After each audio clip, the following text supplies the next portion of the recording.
Welcome to Love's Tender Flame, Tales of Romance. I'm Mardell,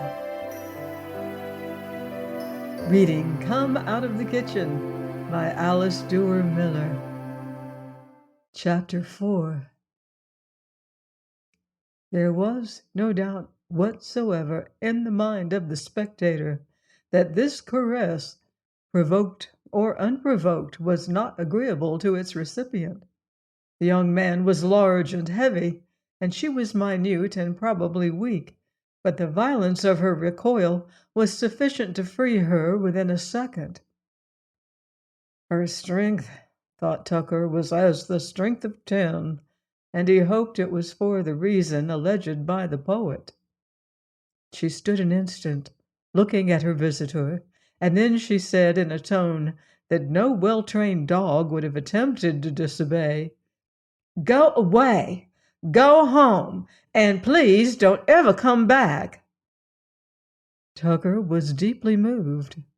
It is to be feared that he forgot Mrs. Falconer, forgot his plans for his friend's protection, forgot everything except that he had just heard himself described as a hero of romance by a girl of superlative charms, and that girl had just been the object of the obviously unwelcome attentions of another.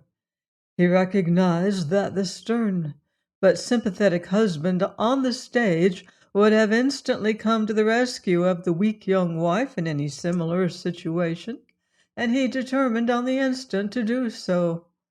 But he found a slight difficulty in making up his mind as to the particular epigram with which he should enter. In fact, he could think of nothing except, "Ah, Jane Ellen, is the ice cream ready?" That obviously wouldn't do. While, however, he hesitated above, the dialogue below rushed on unimpeded. "The truth is," said the young man with the violence of one who feels himself at least partially in the wrong, "the truth is that you are a cold, cruel woman who thinks of nothing but her own amusement. You don't care anything about the sufferings of others, and in my opinion, Lily is worth 10 of you." "Then why don't you go and kiss Lily?" "Because Lily isn't that sort. She wouldn't stand it." This reply, not unnaturally, angered the cook. "And do you mean to say I stand it? I can't help it. I'm so horribly small. But if I could, I'd kill you, Randolph, and as it is, I hate you for doing it. Hate you more than you have any idea." "You know very well it's your own fault. You tempted me." "How could I know about your silly lack of self-control?"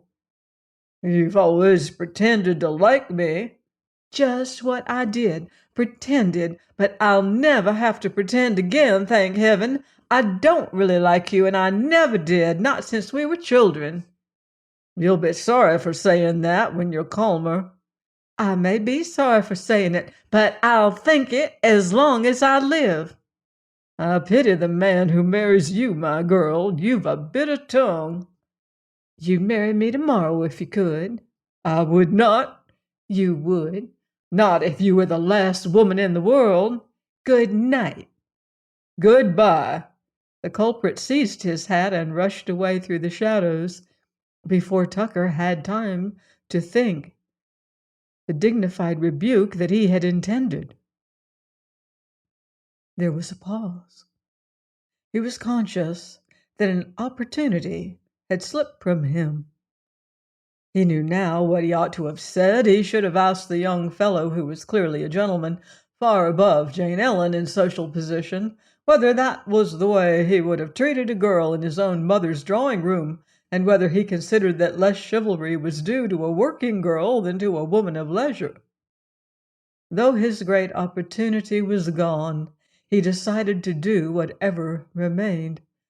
After a short hesitation, he descended a flight of steps at one end of the piazza. The kitchen opened before him, large and cavernous. 2 lamps hardly served to light it. It was red-tiled. Round its walls hung large, bright copper saucepans, and on shelves of oak along its sides were rows of dark blue and white plates and dishes. Tucker was prepared to find the cook in tears, in which case he had a perfectly definite idea as to what to do. But the disconcerting young woman was moving rapidly about the kitchen, humming to herself. She held a small but steaming saucepan in her hand, which was, as Tucker swiftly reflected, a much better weapon than the handle of an ice cream freezer. "Good evening, Jane Ellen," he said graciously. "Good evening, sir." She did not even look in his direction, but bent witch-like over a cauldron. "I wish to speak to you," he said, "about that little incident of this morning. You must not think that I am by nature cruel or indifferent to animals. On the contrary, I am a life member in the Society for the Prevention of Cruelty to them. I love animals." And as if to prove his words, he put out his hand and gently pulled the ears of Willoughby, who was asleep in a chair. Cats' ears are extraordinarily sensitive, and Willoughby woke up and withdrew his head with a jerk. Willoughby's mistress, on the other hand, made no reply whatsoever. Indeed, it would have been impossible to be sure she had heard. How different she is, thought Tucker, in the presence of a man she really respects and recognizes as her superior. All the levity and coquetry disappear from her bearing. "I was truly sorry," he went on, drawing nearer and nearer to the range, "to have been the occasion." "You'd better be careful, sir," she said, still without looking at him. "These sauces sometimes boil over." And as she spoke, she put a spoon into the pan, and the next instant Tucker felt a small but burning drop fall upon his hand. He startled back with an exclamation. "I am truly sorry, sir," she said, "to have been the occasion." He glanced at her sharply. Was she conscious of repeating his own phrase? She seemed to be wholly absorbed in her task. He noticed how prettily the hair grew at the back of her neck, how small and well-shaped were her ears. His manner became even more protecting. "I am an older man than your employer," he began. "Yes, indeed, sir." He decided not to notice the interruption. "I am older and have seen more of life. I understand more, perhaps, of the difficulties of the young, and I must say a beautiful woman, Jane Ellen." "Why must you say that, sir?" Her eyes fixed themselves on his. "Because it is the truth, my dear child." He again approached the range, but as a fountain instantly rose from the sauce, he retreated and continued. "I would like, if any little troubles in the household arise, to know that you would look upon me as a friend, both you and Willoughby." He thought it not amiss to introduce the comic note now and again. "I have some influence with Mr. Crane. I should be glad to do you a good turn." "You can do me one now, sir." "Pray tell me what it is." "You can go away and let me get the dinner." "You want me to go?" "The kitchen is no place for gentlemen." Tucker laughed tolerantly. "And did you think so 10 minutes ago?" For the second time she looked in his direction as she asked quickly, "What do you mean?" "Your last visitor was not so respectful." She had put the saucepan down, and so he approached and tried to take her hand. Perhaps this is as good a time as any to describe the sensation of taking Jane Ellen's hand. The ordinary mortal put out an ordinary hand and touched something presumably flesh and blood, but so light, so soft, so pliant, that it seemed literally to melt into the folds of his palm, so that even after the hand had been withdrawn, and in this instance it was instantly withdrawn, the feeling seemed to remain, and Tucker found himself staring at his own fingers to see if they did not still bear traces of that remarkable contact. It was just at this moment that Brindlebury entered the kitchen and said, in a tone which no one could have considered respectful, that the motor was coming up the drive. Tucker was more apt to meet an awkward situation, and the situation was slightly awkward, by an additional dignity of manner rather than by any ill-considered action. "Ah," he now observed, "in that case I think I must go and meet it." "I think I would if I were you," replied the boy, and adding to the cook, in case there was any mistake about his meaning, "Seems to me there are too many men in this kitchen in the course of the day." "Well, goodness knows they're not here to please me," said Jane Ellen. Tucker, who understood that this reply had to be made, wished nevertheless that she had not made it with such a convincing sincerity of manner. He turned and left the kitchen, and as he went up the piazza stairs, became aware that the boy was following him. He stood still at the top, therefore, and asked with that hectoring tone which many people think so desirable to use with servants, "What's this? You wish to speak to me?" The boy hardly troubled to approximate civility as he answered, "Yes, I just wanted to tell you that Jane Ellen is my sister." Tucker laughed with indulgent good humor. "Indeed," he said. "Well, I cannot confess, Brindlebury, to taking a very deep interest in your family relations." "It's this much interest that I don't want you going into the kitchen to talk to her." "Tut, tut," said Tucker. "I think I shall have to report you to your employer." "And I may have to report you." This was so beyond the bounds of convention that Tucker thought best to ignore it.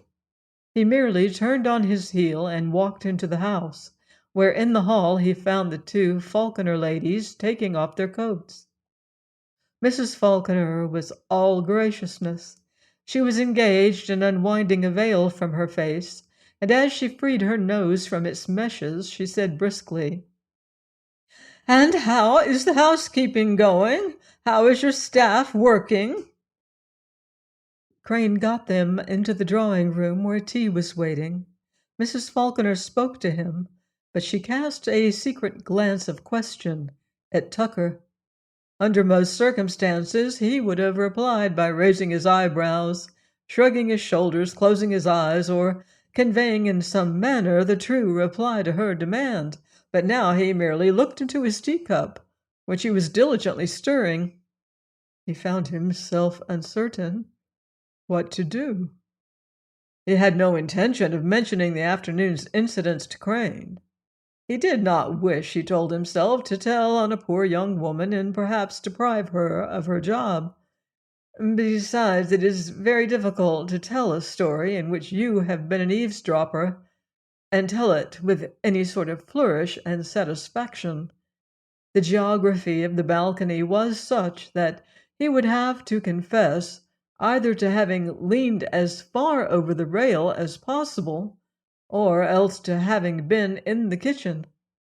But the insolence of the boy Brindlebury put a new face on the matter. He deserved reproof, to say nothing of the fact that he might tell in a mistaken desire to protect his sister from annoyance. To tell any of this to Mrs. Falconer was to put a weapon in her hands which she would not fail to use to get Jane Ellen out of the house within 24 hours. Tucker's first idea was that he did not wish Jane Ellen to leave the house. But as he sat stirring his tea, another thought came to him. Why should she not leave? Why should she not become his own cook?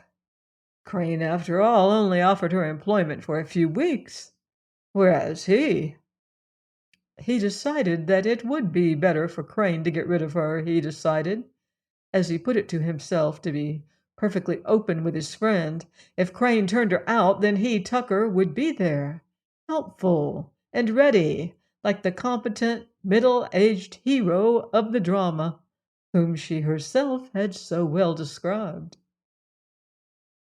He joined but little in the conversation round the tea table, and Mrs. Falconer, watching him narrowly, feared from his gravity that something serious had happened, that the situation was worse than she had imagined.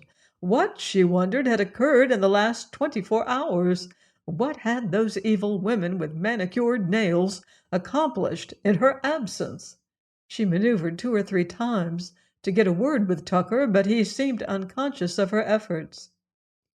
When at last they all agreed it was time to dress for dinner, Tucker laid a detaining hand on his host's arm.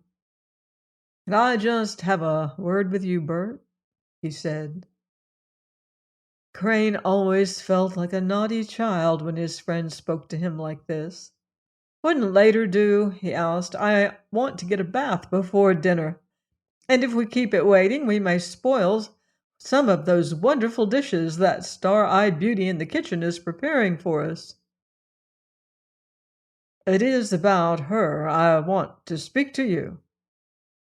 Both ladies and Crane turned instantly at these words. Then the Falconers, with a strong effort of self-control, left the room, and the 2 men were alone. "Well, what is it?" said Crane rather sharply. Tucker was now all suavity. "I'm afraid, after all," he began, sitting down and swinging one leg over the other, "that you won't be able to keep that young person. I'm afraid Mrs. Falconer was right. Women know these things at a glance." "What things?" "Why, I mean that in spite of her good dinner, I'm afraid your cook, Bert, is not well. I'd better tell you just what is in my mind." "Surely, if you can," said his host and client. "I went out for a little while about dusk on the back piazza, which you know is just above the kitchen, and a conversation below is audible there. At first I did not pay much attention to the murmur of voices, but gradually I became aware that someone was making love to Jane Ellen." "Who was it?" asked Crane. "That wretched boy, that smug butler?" "Alas, no," said Tucker. "If it had been one of the other servants, I should not have thought it much harm, unhappily. It was a young gentleman, a person so much her social superior. Well, my dear fellow, you get the idea." "No one you knew, of course." "I never saw him before." "How did you see him at all?" This was the question that Tucker had been anticipating. "Why, to tell you the truth, Bert," he said, "when I realized what was going on, I thought it my duty, for your sake, to find out. I looked over the railing, and just at the psychological moment when he kissed her." Crane was tapping a cigarette thoughtfully on the palm of his hand, and did not answer at once. When he did, he looked up with a smile and said, "Lucky dog is what I say, Tuck." "I don't think," answered his friend, "that is quite the right attitude for you to assume." "What do you think I should do?" "Dismiss the girl." Another pause. "Or," added Tucker magnanimously, "if you shrink from the interview, I shall be very glad to do it for you." Crane looked up. "No, thank you," he said. "I think you have done quite enough. I should not dream of imposing upon you further." He walked to the bell and rang it. Smithfield appeared. "Tell the cook I want to see her," he said. After a brief absence, Smithfield returned. "I beg pardon, sir," he said, "but the cook says If she leaves dinner now, it will be spoiled, and won't after dinner do?" Crane nodded. "You know," said Tucker when they were again alone, "it is not always necessary to tell servants why you are dispensing with their services, you might say." Much to his surprise, Crane interrupted him with a laugh. "My dear Tuck," he said, "you don't really suppose, do you, that I am going to dismiss that peerless woman just because you saw an ill-mannered fellow kiss her? I shall administer a telling rebuke with a slight sketch of my notions on female deportment. It would take more than that to induce me to send her away. Indeed, I was thinking of taking her north with me." This was a serious suggestion, but Tucker could think of no better way to meet it than to raise his eyebrows, and Crane went off whistling to dress for dinner. He whistled, not only going upstairs, but he whistled in his bath and while he was shaving. The sound annoyed Tucker in the next room. "It almost seems," he thought, "as if he were glad to see the woman again on any terms." And yet he, Tucker, knew that she considered Crane quite a commonplace young man, not at all like a hero in the third act. The way Crane had taken his suggestions was distressing. Tucker did not feel that he thoroughly understood what was in the younger man's mind. His first intention, to tell Mrs. Falconer nothing, began to fade. It would have been all very well if Burton had been sensible and had been willing to send the cook away, and he, Tucker, had been able to engage her to ignore the whole matter to Mrs. Falconer.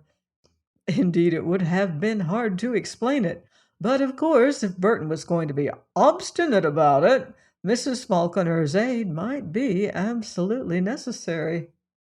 After all, he thought, candor is the best policy among friends.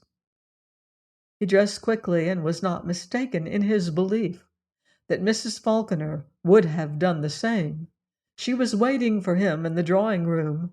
They had a clear 15 minutes before dinner. "Now, tell me, my dear Solon," she said, "just what you think of the situation." "I think badly of it." "Yes," said Mrs. Falconer, not yet quite appreciating the seriousness of his tone. "I do myself. That idiotic housemaid, Lily. I could have told him that name would never do. Hooked me twice wrong and left my daughter's dirty boots on top of her best tea-gown. Ah, if incompetence were all we had to complain of." "The cook?"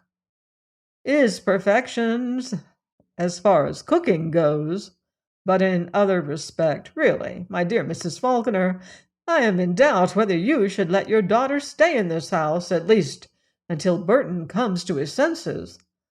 "You must tell me just what you mean." Tucker decided to tell the story reluctantly.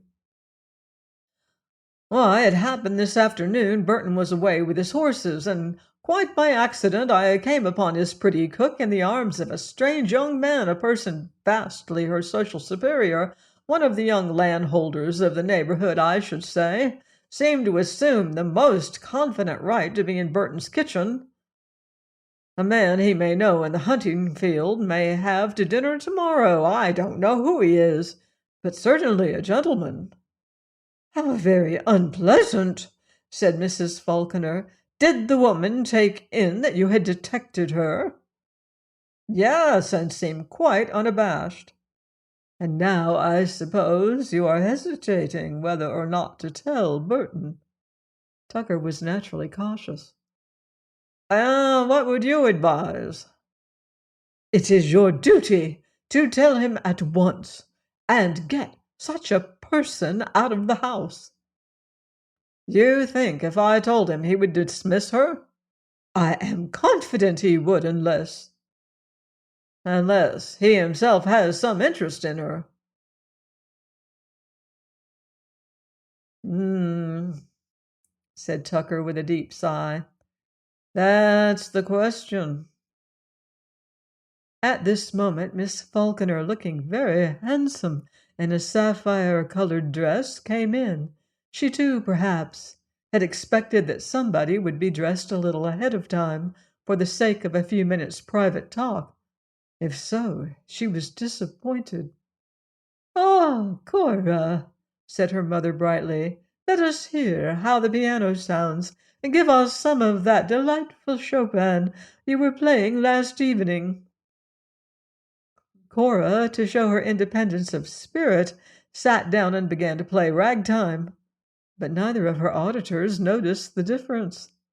"You mean," whispered Mrs. Falconer, "that you have reason to suppose that Crane himself—" "Why, to be candid, my dear lady," replied Tucker, "I did tell him. You may have noticed I seemed a trifle abstracted at tea time. I was considering what it was best to do. Well, when you left us, I told him. What do you think he said? Lucky dog. That was all. Just lucky dog." "Meaning you?" "No, no, meaning the fellow who had been kissing the cook." "Dear me," said Mrs. Falconer, "how very light-minded." "It shocked me to have him take it like that, and he would not hear of dismissing her. He intends merely to reprove her, so he says. But what reproof is possible? And the most alarming feature of the whole situation is that, to my opinion, he's looking forward to the interview." "The woman must be sent out of the house immediately," said Mrs. Faulkner with decision. "I wonder if higher wages would tempt her." "I see your idea," answered Tucker. "You think I ought to offer a position. I would do more than that to save Bert."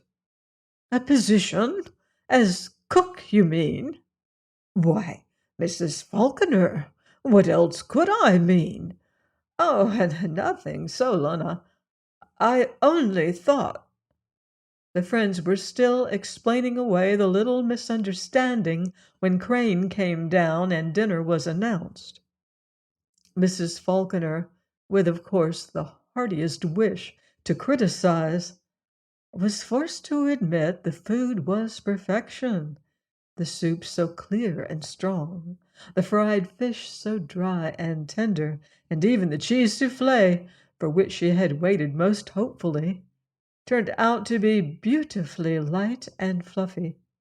Having come to curse, she was obliged to bless, and her praise was delightful to Crane. "Yes, isn't she a wonder?" he kept saying. "Wasn't it great luck to find any one like that in such a place as this? Tuck here keeps trying to poison my mind against her, but I wouldn't part with a cook like that, even if she were a Messalina." Mrs. Falconer, who couldn't on the instant remember who Messalina was, attempted to look as if she thought it would be better not to mention such people in the presence of her daughter.